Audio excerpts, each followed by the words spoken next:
तो जैसा कि पिछले एपिसोड में हमने देखा था, वांगलिंग यहाँ पर सोल फॉर्मेशन लेवल पे पहुंचने लगा था। इसका सोल भी उसका साइज बढ़ चुका था और सॉलिड फॉर्म में आ चुका था। अब आगे, अब यहाँ पर रिनकार्नेशन के बारे में भी बताया गया है, क्योंकि सोल जब बड़ा होने लगता है तो एक ना एक बार हेवन से फाइट तो उसकी होती है, मतलब लॉ ऑफ नेचर्स को समझने लगता है, साइकिल ऑफ रिनकार्नेशन को, यानी जन्म और मृत्यु। और क्योंकि बंदा सोल फॉर्मेशन लेवल में डोमेन बना लेता है और डोमेन की मदद से ही जो हेवेंस का पावर है उसे यूज करता है अटैक करने के लिए, इसीलिए इसे सोल फॉर्मेशन लेवल कहा जाता है। और वांगलिंग को यह चीजें अपने आप समझ में आ जाती है। अब इसका जो सोल था अब नीचे आने लगता है और इसके फोरहेड के अंदर प्रवेश कर जाता है। और जैसे इसका ओरिजिनल सोल अंदर आता है, इसकी जो स्पिरिचुअल एनर्जी थी मानो उसके साथ फ्यूज हो जाती है। वांगलिंग अब फाइनली अपनी आंखें खोलता है और मानो स्पेस को अब ये उसमें होल कर सकता है। पहले भी ये कर पाता था पर इसे बहुत मेहनत करना पड़ता था स्पेस में होल करके वहां से भागने के लिए, पर अब तो चुटकियों में। अब वांगलिंग स्पेस के थ्रू डाओ सेक्ट में आता है, मतलब पहले केव में था अब बाहर आ चुका था। और इस समय ये देखता है कि डाओ सेक्ट के जो लोग हैं वो नेल डाउन थे पहले से उसी डायरेक्शन में जहां पर ये कल्टीवेट कर रहा था।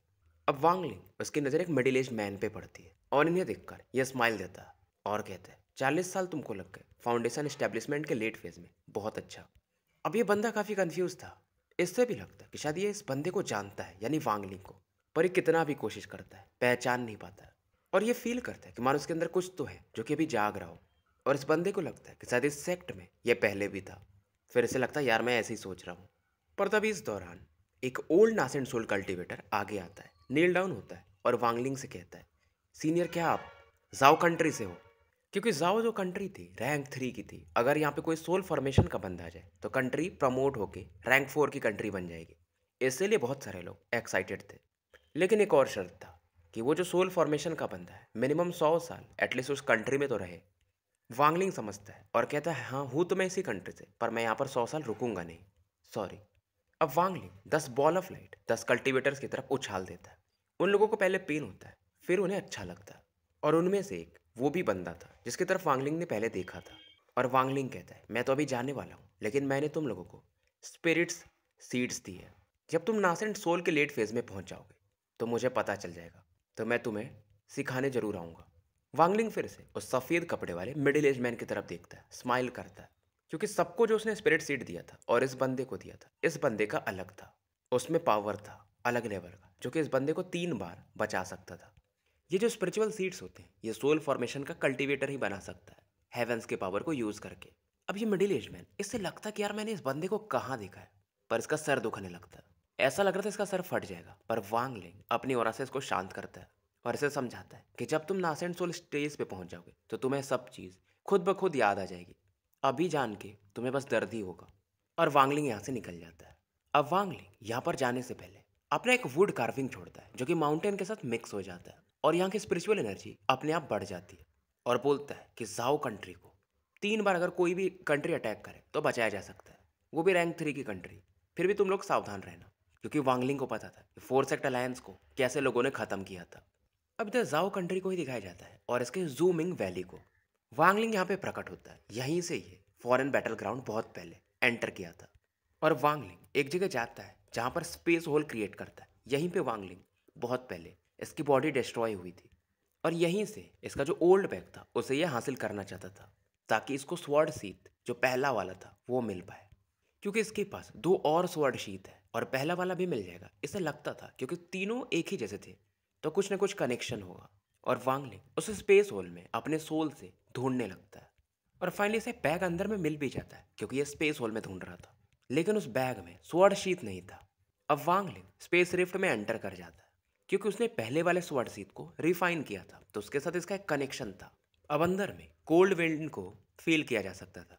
वांगलिंग काफी तेजी से ट्रैवल करता है और एक पहाड़ी के अंदर एक स्वॉर्ड शीथ गड़ा हुआ था। ये वांगलिंग का ही था। और इस स्वर्ण शीत के आसपास 4 लोग इंसानों के जैसे दिख रहे थे, पर उनकी परछाई थी और इनकी बॉडी से गोल्डन एनर्जी फिलहाल बाहर आ रही थी। बेसिकली स्वर्ण शीत से जो ऑरा निकल रही थी उसे ये चारों मिलके एब्सॉर्ब कर रहे थे। वांगलिंग दूर से बस हैंड साइन मूव करता है, स्वर्ण शीत जो कि अंदर गड़ा हुआ था पत्थर में वो हिलने लगता है। अब चारों जो शैडोज थे वो वांगलिंग की तरफ देखते हैं और इनमें से एक शैडो वांगलिंग पर अटैक कर देता है। वांगलिंग को गुस्सा आता है कि एक घोस्ट तुम मुझ पे अटैक करोगे, ये बस अपनी लेफ्ट हैंड को आगे बढ़ाता और एक उंगली को, जिसमें से ऑरा निकलती है, इस बंदे की तरफ बढ़ती है। इसमें वांगलिंग का डोमेन पावर था, यानी कि डेथ पावर। और पलक झपकते ये बंदा मारा जाता है।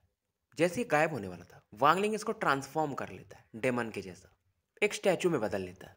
अब दूसरा एक शैडो अटैक करता है, पर वांगलिंग इस बार अपने ओरिजिन सोल को यूज करता है। और जैसे वो सोल दूसरा वाले देखता है वांगलिंग को, अब वो भागने लगता है, क्योंकि वो समझ जाता है कि यह बंदा सोल फॉर्मेशन पे है। और वांगलिंग इसे सीधा अपने सोल डिवरर टेक्निक से निकल जाता है। उधर दूसरा जो एक घोस्ट था, उस स्वॉर्ड शीथ को लेके भागने लगता है। अब इधर वांगलिंग जो अभी एक सोल को डिवोर करता है, तो उसकी मेमोरीज भी इससे मिल जाती हैं। ये बेसिकली एक शैडो था, जैसे किसी पावरफुल कल्टीवेटर ने अपनी बॉडी से ही बनाया था, ताकि उसको यहाँ पर ये स्ट्रांग बना सके और बाद में इसे यूज कर लेगा। अब इसमें से जो एक शैडो था वो स्वॉर्ड शीथ के अंदर छिपा था, तो वांगलिंग उसे भी बाहर निकाल लेता है। चारों शैडोज को ये मार देता है। वांगलिंग एक दूसरे स्पेस होल से यहाँ से बाहर निकलता है और यहाँ से निकल जाता है। 1 महीने बीत जाते हैं और वांगलिंग अब जाओ कंट्री से काफी दूर आ चुका था। अब इसका ध्यान था रेन कॉल्ड्रन पे, जो कि इसे मिला था जाओवुटाई से, कि शायद हेवेंस गेट का भी टाइम अब करीब ही होगा। हालांकि ये जस्ट सोल फॉर्मेशन पे पहुंचा है, लेकिन अगर वहां पे ये सक्सेसफुल हुआ तो सोल ट्रांसफॉर्मेशन पे पहुंच सकता है। और जब ये उस लेवल पे होगा तो शायद सेटोनान को जगा सकता है, क्योंकि सेटोनान ने इसे बताया था कि वो सुजाकू प्लेनेट का नंबर 1 कल्टीवेटर था, तो उसे बहुत सारी चीजें पता होंगी, प्लेनेट क्रिस्टल वगैरह। और इसके अंदर एक और विचार था, क्या ये अपने मॉम और डैड को रिवाइव कर पाएगा, क्योंकि वो लोग नॉर्मल इंसान थे। अब तो वांगलिंग रिइंकार्नेशन साइकिल भी समझने लगा था, मतलब हेवेंस के खिलाफ भी जाने को तैयार था अपने मम्मी पापा को रिवाइव करने के लिए। अब वांगलिंग सोचता है, क्योंकि इसका रिइंकार्नेशन फ्लैग बिगड़ चुका था, तो इसे एक और बनाना पड़ेगा। उसके लिए मटेरियल्स लगते थे और इसके पास अब एक ही इंक स्टोन बचा हुआ था। और अब ये सोल फॉर्मेशन लेवल पे, तो इसको उस हिसाब से मैजिकल ट्रेजर्स भी चाहिए थे। अब वांगलिंग को सोचता है और सोचता है अब फिलहाल ये टू कंट्री वापस लौटेगा। अब ये मॉस्क्विटो बीस्ट को बाहर निकालता है। मॉस्क्विटो बीस्ट भी वांगलिंग को बहुत दिनों बाद देखता है, तो इसे प्रसन्न करने की कोशिश करता है। अब वांगलिंग भी इसे कुछ पिल्स देता है और मॉस्क्विटो बीस्ट काफी खुश था।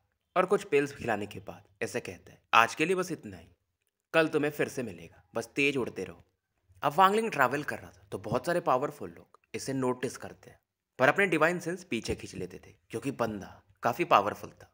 अब इस दौरान वांगलिंग एक ह्यूमन सिटी की तरफ देखता, जो कि जस्ट इसके नीचे थी, जहां पर इसे एक ओल्ड मैन दिखाई देते, जिनके चेहरे पर एक स्माइल था, और सामने एक लौंडा था जिसको ये बोल रहे थे कि लिटिल ब्रदर, तुम फाउंडेशन एस्टेब्लिशमेंट लेवल पे हो, बहुत टैलेंटेड हो, लेकिन अगर तुम्हें गाइडेंस नहीं मिला तो तुम कोर फॉर्मेशन पे नहीं पहुंच पाओगे।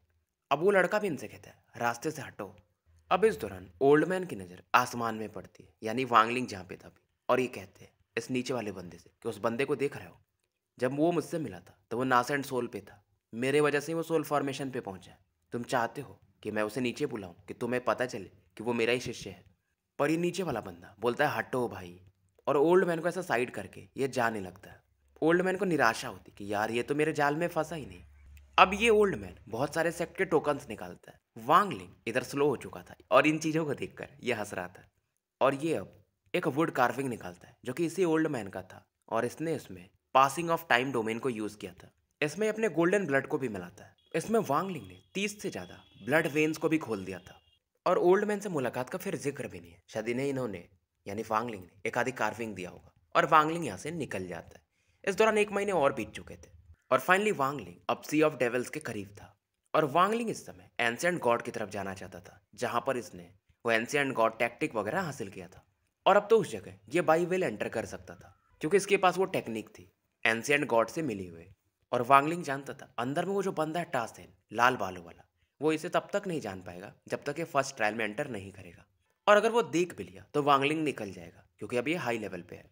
अभी वही टोपी निकालता है, वही कपड़े जो कि इसे मैसी ओल्ड मैन ने दिए थे, जो कि इसके ऑरा को भी शायद ढक लेता था। इधर सी ऑफ डेविल्स में लड़ाइयाँ तो चलते रहती है, और वांगलिंग यहीं से गुजरता है। कुछ लोगों का फाइट चल रहा था, ये कोर फॉर्मेशन लेवल पे थे, और कोई वांगलिंग को छेड़ता भी नहीं। वांगलिंग अब तक धीरे धीरे ट्रैवल करते करते सी ऑफ डेविल्स के इनर रीजन में आ चुका था। फिलहाल ये ट्रांसफर एरिया से बाहर निकलता है, और यहाँ से वो जो कियोटिक ब्रोकन स्टार था, जहाँ से हम एंशिएंट गॉड लैंड में जाते, वो अभी भी 1 लाख मील की दूरी पे था। पर तभी अचानक से फील करता है कि एक रेड क्लाउड इसी की तरफ बढ़ रहा हो। इस रेड क्लाउड में एक मिस्टीरियस बीस्ट था। वांगलिंग भी अपनी कोल्ड ऑरा को रिलीज करता है, और इस बीस्ट के ऊपर एक ओल्ड मैन ग्रे कपड़े पहन के बैठे थे, और हाथों में उनके एक लाल गॉड भी था। ये वही बंदा था जिसने कि वांगलिंग के ऊपर एक वो लोटस रेस्ट्रिक्शन लगाया था, अगर आपको याद हो तो। और इसने वांगलिंग से कहा था कि ट्रेजर रिफाइनिंग पवेलियन में मिलना। ओल्ड मैन वांगलिंग के करीब आते हैं और काफ़ी सरप्राइज थे, क्योंकि उनका डिवाइन सेंस वांगलिंग के करीब नहीं आ पा रहा था, क्योंकि वांगलिंग ने वो जो स्ट्रॉ हेड पहना था। और ओल्ड मैन यहाँ से आगे निकल जाते हैं और वांगलिंग को ये पहचान नहीं पाते, क्योंकि वांगलिंग ने वो स्ट्रॉ हेड पहना था। वांगलिंग भी अब इसी डायरेक्शन की तरफ बढ़ जाता है और पलक झपकते क्योटिक ब्रोकन स्टार के ये करीब था। और यहीं पर वो ओल्ड मैन भी आए हुए थे और उन्होंने वांगलिंग को नोटिस किया। ओल्ड मैन भी श्योर था कि वांगलिंग एक सोल फॉर्मेशन का बंदा है। वांगलिंग अब यहाँ पर बैठ के कल्टीवेट करने लगता है, पर इसकी नज़रें ओल्ड मैन पर अभी भी थी, क्योंकि इसे भी जानना था कि ओल्ड मैन चाहता क्या है। क्या ये भी एंशिएंट गॉड जानना चाहता है? ओल्ड मैन भी समझता है और कहता है, यंग फेलो, क्योंकि आप भी यहीं पर आए हो तो क्यों ना हम दोनों साथ में चले। क्योंकि उस बंदे ने एक और नाम लिया था, अरोरा फायर का। अब वांगलिंग भी हैरान था कि भाई अरोरा फायर, इसने तो टूसी की मेमोरीज में भी ये चीज़ें नहीं सुनी थी। पर वांगलिंग फिर बोलता है कि मुझे टीम अप करने का शौक नहीं है। अब ओल्ड मैन इसके बाद वो जो रिंग था क्योटिक ब्रोकन स्टार का, उसकी तरफ बढ़ जाता है। अब रिंग में ओल्ड मैन एक 100 मीटर का टनल बनाता है। खास करके वो जो बीस्ट था, वो टर्टल, वो काफ़ी पावरफुल था, जिस पर ये ओल्ड मैन बैठ के आया था। उसी के थ्रू इसने ये होल क्रिएट किया था। अब रिंग के अंदर 100 मीटर तक तो ओल्ड मैन चला जाता है और आगे में ओल्ड मैन के जैसा ही, अगर आपको याद हो तो, फिर से एक क्लोन बनता है। यही तो इस रिंग की खासियत थी। पर ओल्ड मैन चौकन्ना था। ये कुछ जेट टोकन्स निकालता है और इसका जो क्लोन अभी बना था रिंग के थ्रू, उसे ये ट्रैप कर देता है और ओल्ड मैन और अंदर जाने लगता है। पर वांगलिंग वहीं बाहर ही बैठा था और देख रहा था। 7 दिन तक वांगलिंग वेट करता है और इसका मॉस्क्विटो बीस्ट इधर आसपास घूमते रहता है। और ओल्ड मैन भी अब बाहर आ चुका था। इसके आसपास 7 लाइट्स को देखा जा सकता था और वो लाइट्स भागना चाहती थी, पर इसने उन्हें ब्लॉक करके रखा था। और इसमें से एक लाइट ये वांगलिंग की तरफ बढ़ा देता है और कहता है, ये मैं अरोरा फायर तुम्हें देता हूँ। वांगलिंग अपने लाइफर डोमेन, डेथ डोमेन को एक्टिवेट करता है और ये जो फायर था ये एकदम शांत हो जाता है और कहता है कि रिफ्यूज़ करना सही नहीं होगा। ओल्ड मैन भी यहाँ पर एक ट्रिक खेला था वांगलिंग को टेस्ट करने के लिए, क्योंकि अगर वांगलिंग नासेंट सोल होता तो ये अरोरा फायर वांगलिंग को तबाह कर देता। सोल फॉर्मेशन का बंदा ही इसे रोक सकता था। और ओल्ड मैन अब बोलता है, क्योंकि तुम टीम अप तो करना भी नहीं चाहते हो तो मैं निकलता हूँ। अब उसके जाने के बाद ये जो मॉस्क्विटो बीच था, वो इस फायर से डर भी रहा था और इसे खाना भी चाहता था। वांगलिंग उससे पूछता है कि तुम्हें चाहिए क्या।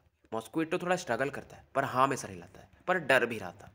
अब वांगलिंग अपना जो इसका लाइफ और डेथ डोमेन था, उसका डेथ वाला पार्ट एक्टिवेट करता है और इस गोल्डन लाइन को घेर लेता है और इसे थोड़ा डिम कर देता है, इस लाइट को। मॉस्क्विटो बीस्ट खुश हो जाता है और इसे निकल जाता है। हालांकि इसे थोड़ा पेन होता है, लेकिन ये खुश था। और 3 घंटे बीत जाते हैं। मॉस्क्विटो बीस्ट की बॉडी पहले से और बड़ी हो जाती है। इसका जो डंक था वो और भी स्ट्रांग हो जाता है। अब वांगलिंग का जो बीस्ट था, क्योंकि वांगलिंग इसे पेल्स खिलाते रहता था, तो ये अब एक मिड क्वालिटी का स्पिरिचुअल बीस्ट बन चुका था, यानी कि नास एंड सोल के लेट स्टेज में इसे माना जा सकता है। वांगलिंग फिलहाल इस बीस्ट को अपने बैग में रख लेता है और इस केओटिक ब्रोकन स्टार में अब एंटर कर जाता है। और वांगलिंग अपने पावर लेवल को जानबूझ के नीचे कर लेता है, ताकि जो क्लोन्स आएंगे वो भी वीक आएंगे, तो इन्हें ये हरा सकता है। और वांगलिंग पलक झपकते एंशिएंट गॉड का जो लैंड था, उसका जो गेट था, वहां पहुंच चुका था। अब मॉस्क्विटो बीस्ट यहाँ पर बहुत थे। वही गोल्डन लाइन्स यानी अरोरा फायर देखता है, तो उसे और चाहिए थे। वांगलिंग बोलता है, थोड़ा वेट करो, मिलेगा। और पहले यहाँ पर ये आसपास रेस्ट्रिक्शंस लगा देता है, ताकि इन्हें कोई डिस्टर्ब ना करे। अब वांगलिंग इन गोल्डन लाइन्स को यानी अरोरा फायर को लेने की कोशिश करता है और ये पीछे भागने लगते हैं, पर ये इन्हें खींचने में कामयाब होता है और साथ में डेथ डोमेन से वीक कर देता था, ताकि इसका मॉस्क्विटो इन्हें निकल पाए। और वांगलिंग एक बार में अपने अभी सोल डेवरर टेक्निक को भी यूज़ करता है और 10 से ज़्यादा गोल्डन लाइन्स मॉस्क्विटो बीस्ट की तरफ उछाल देता है। डेथ डोमेन के प्रभाव में इन्हें वीक भी कर देता है और मॉस्क्विटो बीस्ट को बोलता है कि तुम यहीं पे रहो, मैं एंशिएंट गॉड से जाके आता हूँ। अब वांगलिंग कुछ टेक्निक्स यूज़ करता है एंशिएंट गॉड की जबान में, ताकि यहाँ पर स्पेस को ये खोल सके। वांगलिंग सीधा फर्स्ट ट्रायल के आखिरी में शायद प्रकट होता है। यहाँ पर ये रेस्ट्रिक्शंस फ्लैग, सोल फ्लैग वगैरह सभी यूज़ करता है और पहले कई सारे रेस्ट्रिक्शंस फ्लैग यहीं पर बैठ के रिफाइन करता है कि इनके थ्रू ये फर्स्ट स्टेज के सीधा आखिरी में जाएगा, क्योंकि ये जानता था कि उस टासिन को पता चल सकता है। वांगलिंग 999 रेस्ट्रिक्शंस फ्लैग को रिफाइन करता है, इंकस्टोन को यूज़ करता है और एक कंप्लीट रेस्ट्रिक्शन फ्लैग बनाता है, जो कि इसे फ्यूचर में जब ये सेलेस्टियल रियल में जाएगा तो इसकी मदद कर सकता है। और इस बार वो डिवाइन रिट्रीब्यूशन आया नहीं था, तो वांगलिंग कामयाब हो गया, नहीं तो फिर से इसका रेस्ट्रिक्शन फ्लैग डिस्ट्रॉय हो सकता था। और ये रेस्ट्रिक्शन फ्लैग का फर्स्ट लेवल था। वांगलिंग हमेशा से सेकंड लेवल पे भी जाना चाहता था, बट अभी शायद इसका पावर काफ़ी नहीं था। अगर ये रेस्ट्रिक्शन फ्लैग का सेकंड लेवल बना ले तो सोल ट्रांसफॉर्मेशन के भी कल्टीवेटर्स को यह ट्रैप कर सकता था। अब वांगलिंग फिलहाल जिस टनल में था, यहाँ पर इसे स्पिरिचुअल बीस्ट भी मिलते हैं, पर अभी तक इसे कोई पावरफुल बीस्ट दिखाई नहीं दिया था। अब इसे निराशा होती है कि लगता है एंशिएंट गॉड वाले लैंड में भी इसे चीज़ें नहीं मिलेंगी। यह निकलने लगता है क्योंकि ज़्यादा आगे जाना सेफ नहीं था। अब जैसे ही ये निकल ही रहा था, तभी इसको दो बड़ी बड़ी आंखें दिखती है और यहाँ से एक रेड ड्रैगन बाहर निकलता है। और वांगलिंग इस ड्रैगन को पहले भी देखा था। ड्रैगन के सामने में एक मेंढक था जिसे शायद वो निकलने वाला था। वांगलिंग अब इस समय अपने डिवाइन सेंस को फैलाता है कि चल क्या रहा है देखते हैं। अब जैसे ड्रैगन मेंढक को निकलने वाला था, मेंढक एक बॉल ऑफ लाइटनिंग से इस ड्रैगन पे अटैक कर देता है। अब ड्रैगन उससे बचने के चक्कर में, यानी डॉज करने के चक्कर में थोड़ा लेट हो जाता है, तो मेंढक इस दौरान बच जाता है। और उस मेंढक का जो वो बॉल ऑफ लाइट था, उसमें बिजली का पावर था। क्योंकि ये मेंढक रेड ड्रैगन से फाइट कर ले रहा है, तो वांगलिंग को काफी आश्चर्य होता है। अब इधर रेड ड्रैगन गुस्से में 8-10 अटैक इस टोड पे दे मारता है। मेंढक मरने वाला था, पर वांगलिंग इस दौरान बीच में आता है और वो रेड ड्रैगन अब वांगलिंग पे अटैक करने लगता है। और वांगलिंग को अब समझ में आता है कि इस ड्रैगन ने बहुत सारे बीस्ट को मार दिया, इसीलिए यहाँ पर ये बीस्ट वगैरह बाकी दिखाई नहीं दे रहे थे। वांगलिंग यहाँ पर एक ब्रॉन्ज सर्कल निकालता है और जो भी बीस्ट को इसने रिफाइन किया था, जिनके थ्रू ये अटैक कर रहा था, वो भी मानो इसे देख कर डरने लगते हैं। और वांगलिंग इस मेंढक को लेकर यहाँ से निकल जाता है। वांगलिंग बाहर तो आता है, पर इस दौरान ये कुछ पिल्स खाता है कल्टीवेशन के लिए, और उसके बगल में वो मेंढक था। और वांगलिंग ने उस मेंढक पर एक कॉलर लगा दिया था, पट्टा टाइप, जो कि उसे ट्रैप करके था। इधर मॉस्क्विटो बीस्ट भी वांगलिंग की प्रेजेंस को फील करता है और यहाँ पे आ जाता है और इस मेंढक को देखकर थोड़ा गुर्राता है। मेंढक इस दौरान अपना जीभ को फैलाता है ताकि इस मॉस्क्विटो की तरफ अटैक करे, पर मॉस्क्विटो भी तैयार था, वो इसको डॉज कर देता है। अब मेंढक एक बॉल ऑफ लाइटनिंग से इस मॉस्क्विटो पे अटैक करता है, पर मॉस्क्विटो एक जाले जैसा फेंकता है और इसे ब्लॉक कर देता है। वांगलिंग आंखें खोलता है और कहता है हो गया, बहुत शांत हो जाओ। और वांगलिंग जब इस बीस्ट को ट्रैप किया था, तो इसके माइंड में इन्फॉर्मेशन जाता है उस बीस्ट ट्रैप वाली टेक्निक से। इस टोड का नाम थंडर टोड है और ये हाई क्वालिटी का थंडर स्पिरिट बीस्ट है। और वांगलिंग इन दोनों को शांत करा के कल्टीवेशन में चला जाता है। और वांगलिंग अब 6 दिनों बाद वापस आता है। अब ये जो बीस्ट ट्रैप था, इसे वांगलिंग को चार्ज करना पड़ता था ताकि इस बीस्ट को, यानी कि मेंढक को, ट्रैप रखा जा सके। और वांगलिंग एक टेक्निक यूज करता है, ये मेंढक पहले से काफी छोटा हो जाता है। वांगलिंग तैयार था कि कब कब इसे इस मेंढक को ट्रैप करना है, यानी कि उस बीस्ट ट्रैप में एनर्जी देनी है। पर वापस निकलने से पहले मॉस्क्विटो के रिक्वेस्ट पे वांगलिंग 10-12 और गोल्डन लाइंस बाहर खींचता है।